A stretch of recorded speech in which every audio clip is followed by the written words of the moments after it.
Goodbye. Hello and welcome to the Practical Animal channel with me, John Beaumont. The channel is for you if you want to work with animals but need some pointers, some guidance, some insight onto what opportunities are out there for you.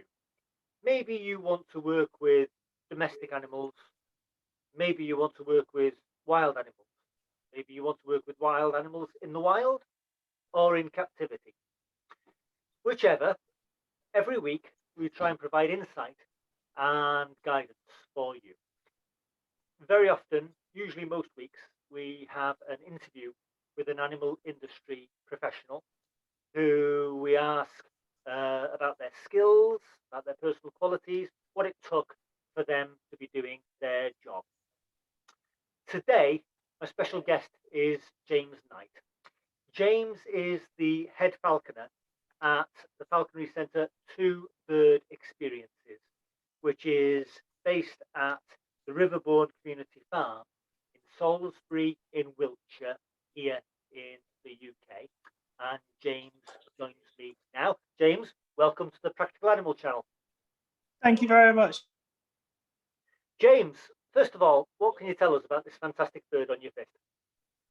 Oh, well, this absolutely mighty beast that you can see that I'm holding here. Her name is Arula, and Arula is an American Kestrel.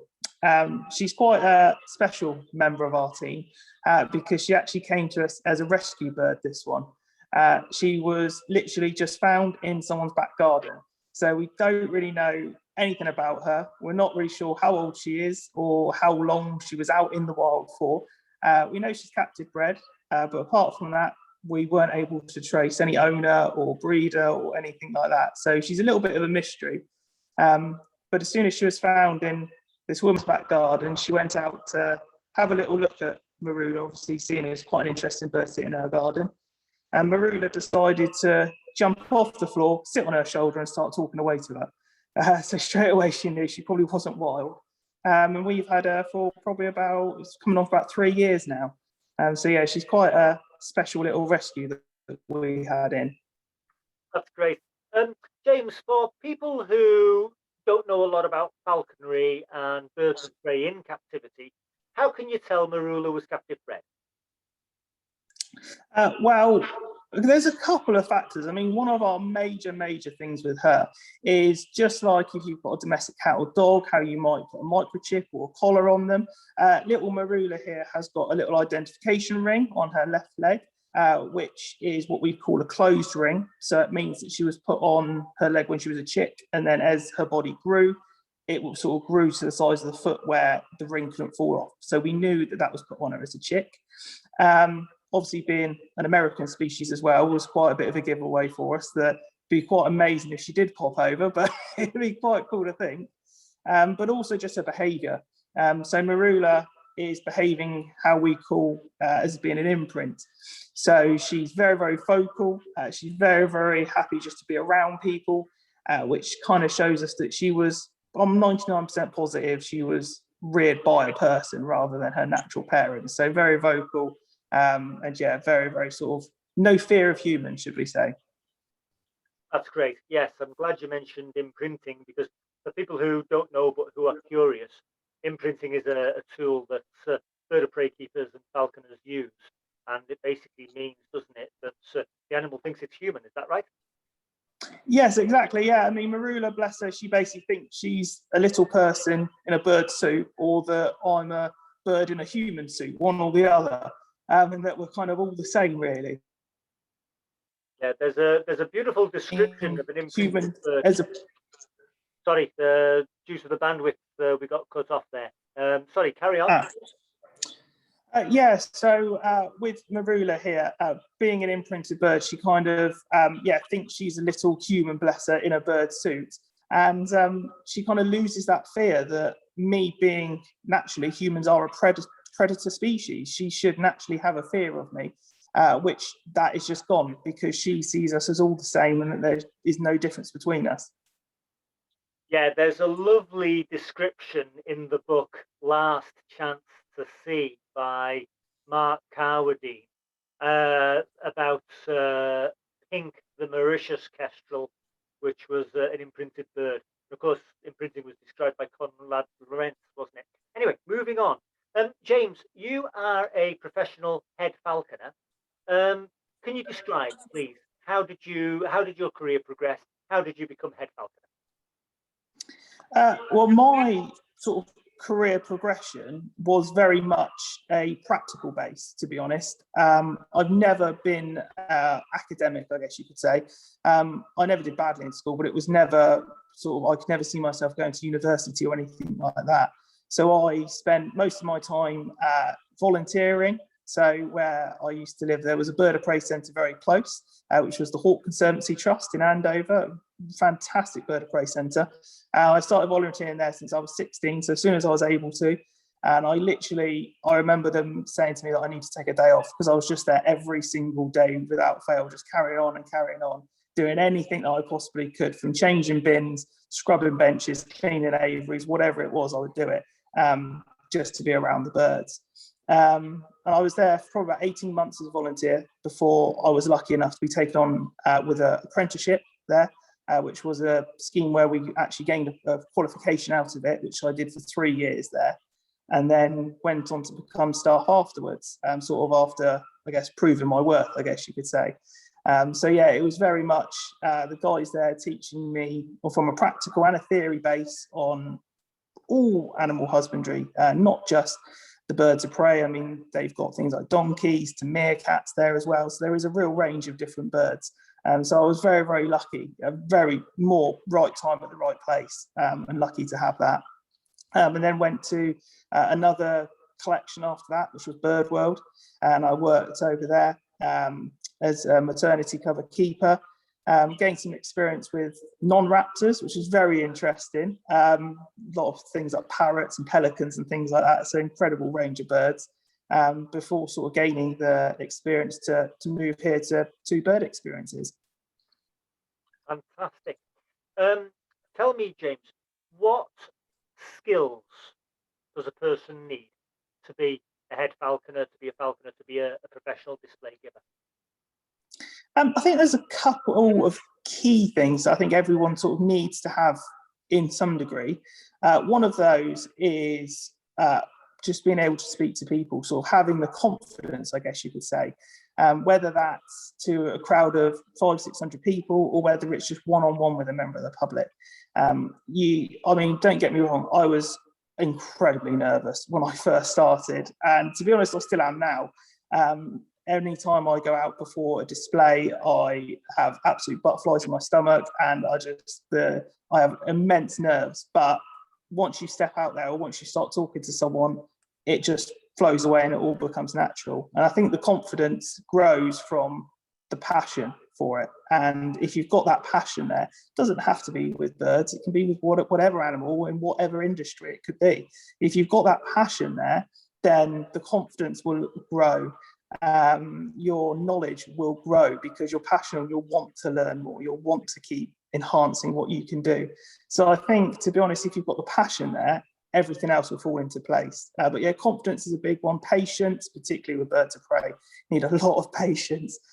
Some of our birds train a lot quicker than others, and having that patience to be able to just spend the time that's needed with them, but you will always get that reward back from them, always.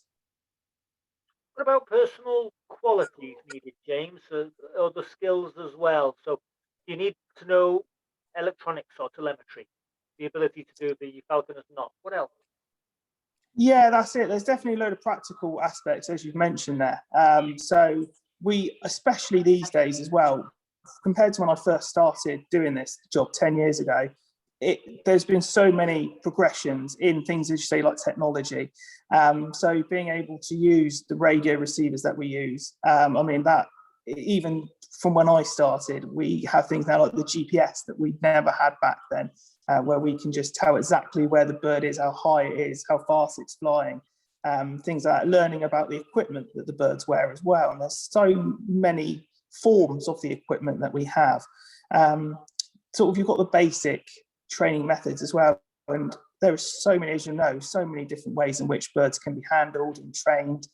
And I think as long as you're able to kind of learn those skills, a lot of reading, a lot of patience to sit there and listen to people telling you what needs to be done as well. But yeah, a lot of things like the equipment is one of our main things here as well. And yeah, everything else will kind of definitely fall into place. I suppose that whatever challenges come up with individual birds' idiosyncrasies, even in the same species, two birds can behave totally differently. I suppose I'm right in thinking that if you enjoy dealing with those idiosyncrasies in individual birds' behaviors, that's great. And if you don't, maybe this is not something for you. Is that a reasonable thing to say? I would 100% agree with that personally, because yeah, no two birds ever train the same. I mean, for example, Arula here is the second American Kestrel that I've trained, and she is very different to the first one that I trained.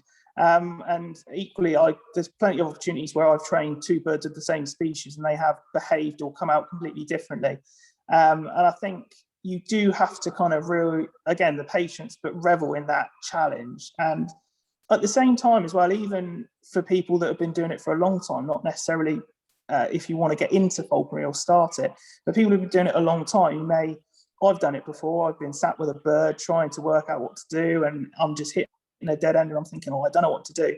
And you sometimes feel like, oh, is it bad for me to reach out and say and ask for help? But it's not. There's so many fantastic people in this industry, and in the whole animal care industry as a general, there's so many fantastic people. And you sort of say, oh, look, I've had this issue. And 9 times out of 10, you'll find someone that's come across the same problem. And they'll go, well, why don't you just, try this out, try that out. And then you overcome the hurdle. And that's something that I love, is the kind of foundations in falconry, and that everyone is so happy to share their stories and share that help with each other. So that's the other thing as well, is not being too sort of scared to ask for that help if you are kind of hitting a bit of a dead end. How would you describe the industry today, the bird of prey centre industry today, James? Personally, from my point of view, really exciting at the moment, actually, incredibly exciting. I think as the animal care industry as a whole, again, if we look back in hindsight, I think falconry and bird of prey keeping is maybe kind of lagged behind on a few things. And I think now we're kind of very much coming into the forefront in more sort of general zoo animals and animal care, things like enrichment, which I think we've always kind of looked at birds of prey as well. We bring them out, we fly them, if you're using falconry in its core sense, hunting as well. And we kind of see that as their enrichment, which exactly 100% is. But especially here at the centre, we do 1 or 2 enrichment days a week where we're hiding food in different toys, getting them to challenge themselves more mentally than just physically fitness out and flying. So really exciting at the moment. There's a lot of more technology coming into it as well. We mentioned with telemetry earlier on and GPS, but also robotic prey as well, whether that be with flying drones or maybe that be with ground dummy lures and things like that. There are so many different things that are happening. Just every year there are new things coming out which can enhance the way that we fly our birds and be able to get even better results out of them. So I think right now is probably the most exciting time to be in our sector and in our industry, because there is so much going on. There's more opportunity with social media. People are networking far more, sharing their stories, sharing what they're doing. So yeah, for me, I'm really excited to see over the next 5 and 10 years again how falconry goes and how it comes through, because I think, yeah, it'll be incredibly interesting. How do you see it progressing 5, 10, 20 years from now, James? I honestly think, I mean, if I'm looking at it purely from a bird of prey centre perspective, I think from what I've seen, I think shows are getting a lot more elaborate, I think, than what they used to be. I mean, traditionally, I mean, how I always saw a bird of prey show was someone would walk on with a bird, you just kind of fly it about, and then you sort of put it back, you go and get the next one and fly it about. Now you're seeing a lot more people fly multiple birds at the same time, a lot more multiple species. A lot of bird of prey centres are moving actually, I think, away from just birds of prey, and you see a lot more other birds being flown now. It used to be quite an odd thing to go to a bird of prey centre and then fly a stork or fly a kookaburra or something like that. And now it's becoming a far more common sight, and we're kind of becoming more all rounded to birds using those similar techniques. It's not really an awful lot different. But yes, so I think there's definitely a lot more diversity in it than what there would be. And I think we're going to see a heck of a lot more diversity actually in shows and in the way that we present ourselves as well during the whole pandemic, virtually as well. I think it's something a lot of bird of prey centres have kind of shown. So yeah, definitely a lot more diverse, I think, over the next few years, definitely. To take on volunteers, James? We do, yes. I mean, to be honest, it's with volunteers with ourselves, I think we definitely probably would hold the title as the smallest bird of prey centre in the UK by far. So there's not the masses to do here compared to other places. There's only 2 staff, so myself and the director. And then we do have a small team of volunteers from some of the guys who come out and help us with our experience days and learning how to fly the birds. Those are people, we have one person in particular who wants to get into the industry, and so she's learning with us sort of the ropes. And we have other volunteers that help with grounds maintenance, help doing some building work as well, as that's kind of their more love as opposed to actually working with the birds themselves. So we definitely do. And it's kind of roles to suit different people, I guess, as well. So it's not just always about the animals. How easy or difficult was it to find a suitable specialist vet?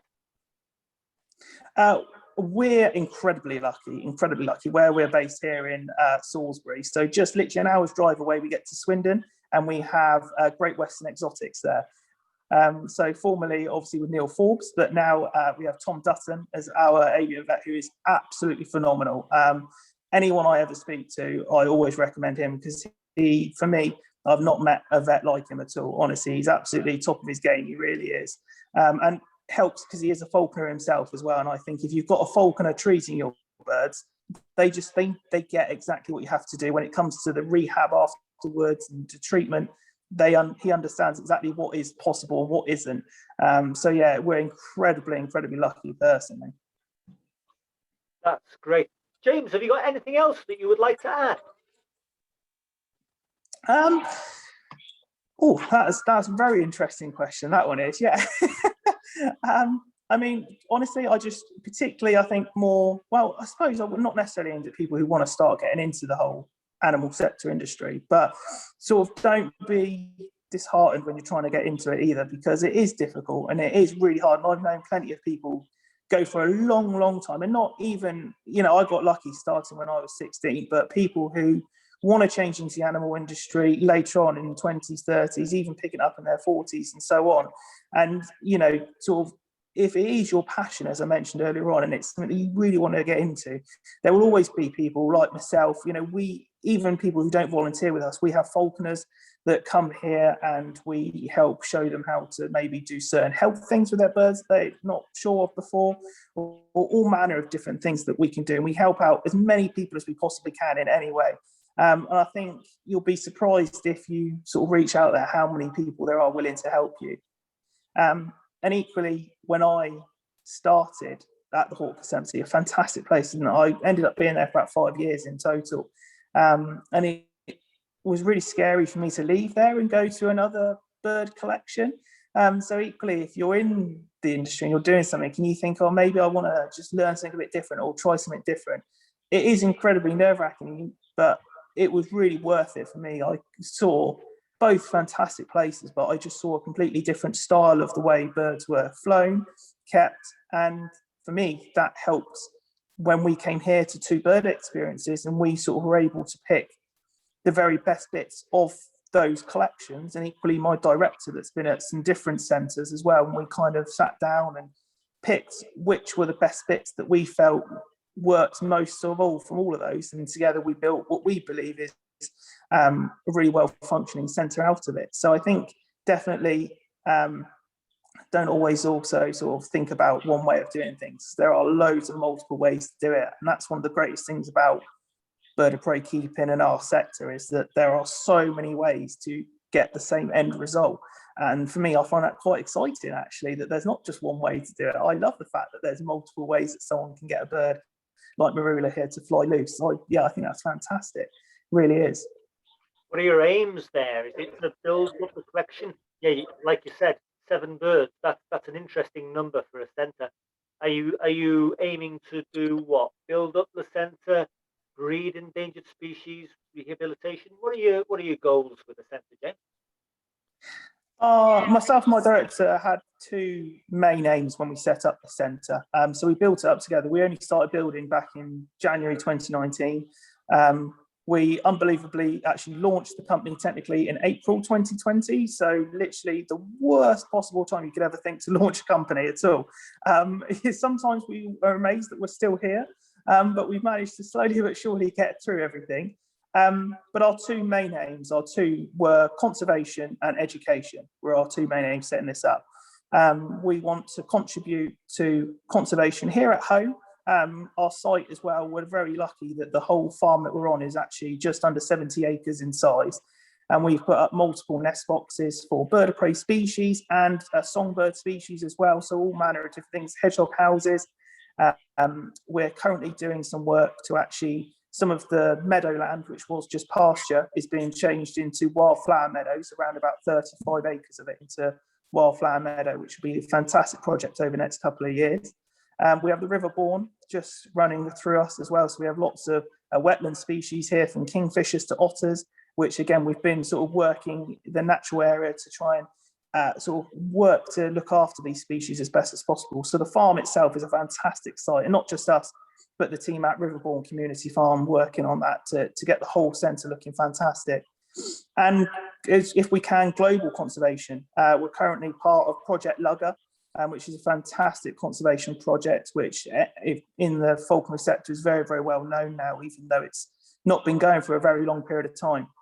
And to be able to contribute financially to that project to help with the work they do is, again, fantastic opportunity for us to help.